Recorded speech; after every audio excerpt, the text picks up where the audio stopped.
Hello everyone. Welcome back to Raven Relics. Today I am going to flip through for you my second book of 2021. I just finished it yesterday and I literally just listed it in my Etsy shop about 2 hours ago.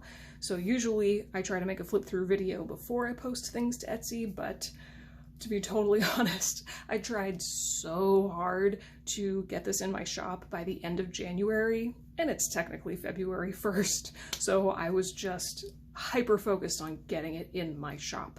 So now it is in my shop, and I'm ready to film the flip-through. This is also the very first video I have ever filmed using my ring light. It is a super overcast day. There is no way I would be able to film without my ring light, but it's also causing some pretty interesting shadows. So the lighting is kind of different. Hopefully the shadows aren't too much of a problem, but this is kind of a test run for me with my ring light. Okay, let's dive right into things. So this is one of my tall and skinny books. It is 4 inches wide by 10 inches long, and the spine is 1.5 inches thick.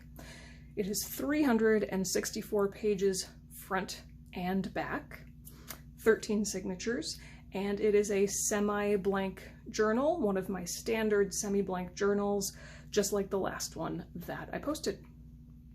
Okay, so the closure, instead of sari ribbon, this time the closure is this really luscious, soft leather cord.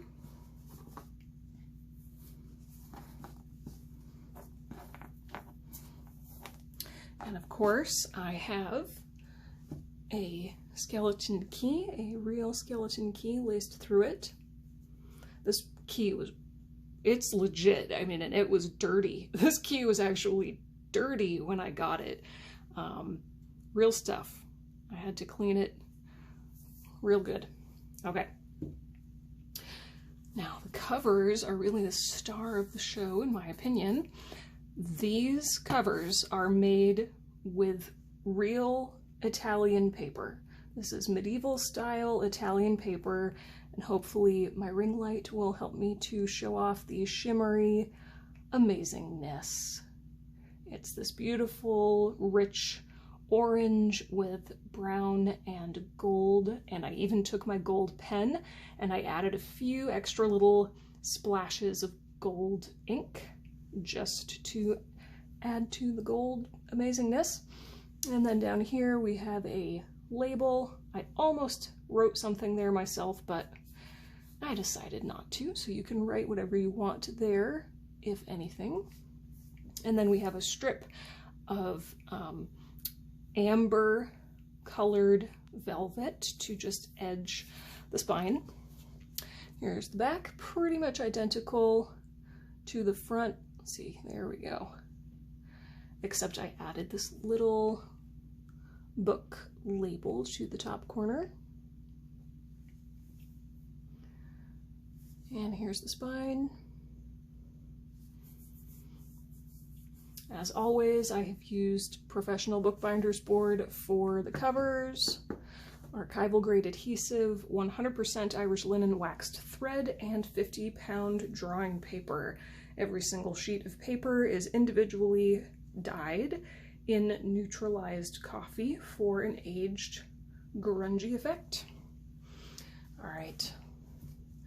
Let's go inside. Okay. Ooh.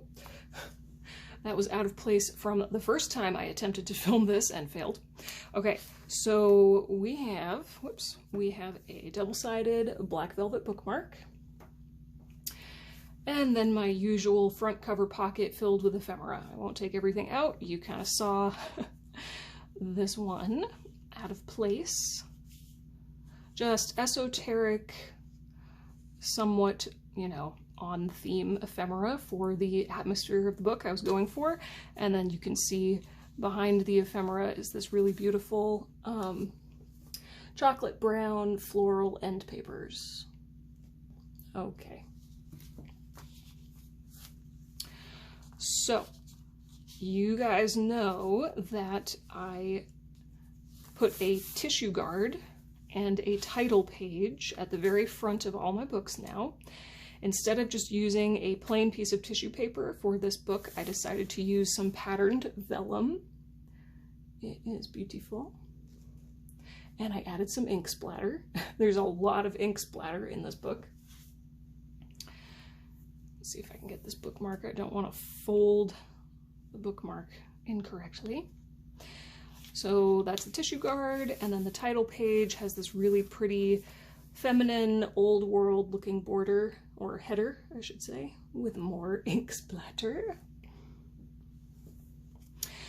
So there are 14 digital stamps, 14 hand stamps, as well as a few extra pieces of ephemera scattered throughout the book. I won't be able to show you every last thing, but I will try to show you a good amount. There's the other side of the vellum.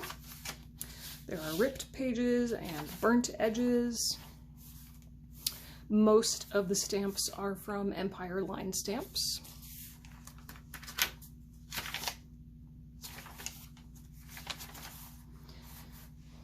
I am obsessed with this piece of ephemera, just so you know.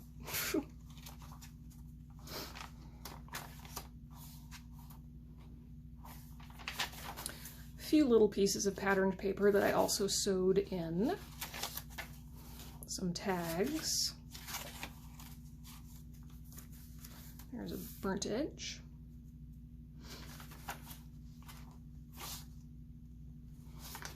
You guys would probably like to know, well, some of you might not care, but some of you might be interested.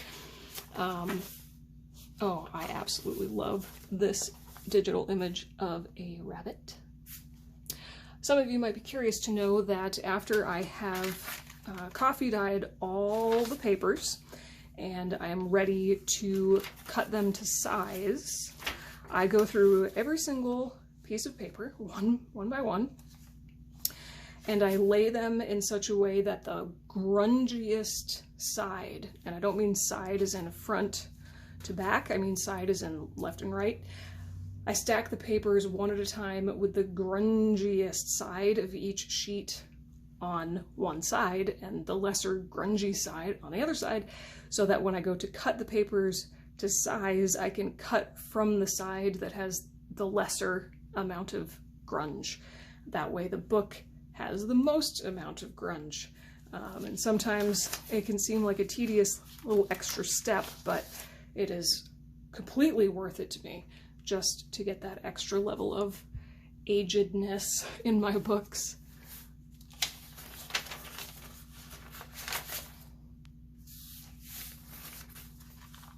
Now we are coming, oh, I didn't want to miss this one. I love this little stamp. Digital stamp.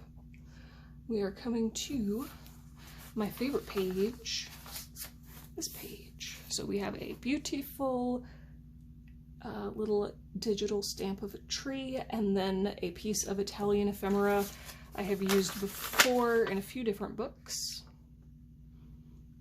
This is like the definition of old world aesthetic to me. All right.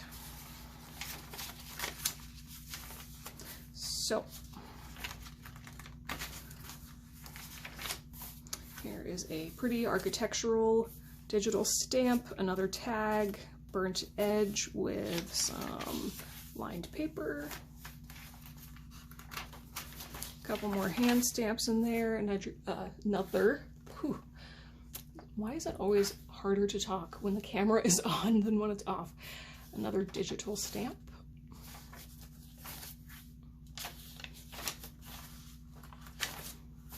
So much grungy goodness.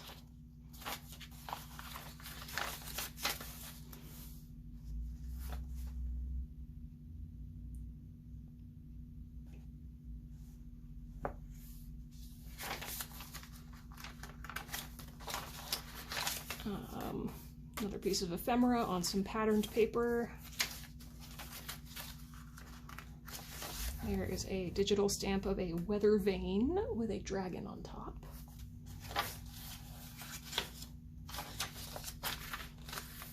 And here we are at the final signature. There's a faded grungy castle stamp down there. You probably can't really see it. Another rip with a gargoyle stamp. This is the last digital stamp. Pretty header up there. And here's the last page.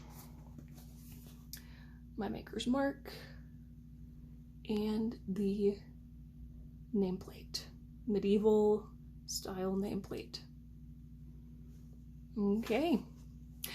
All right, guys. So that is the second Raven Relics tome of 2021. I'm obsessed with it. It's beautiful.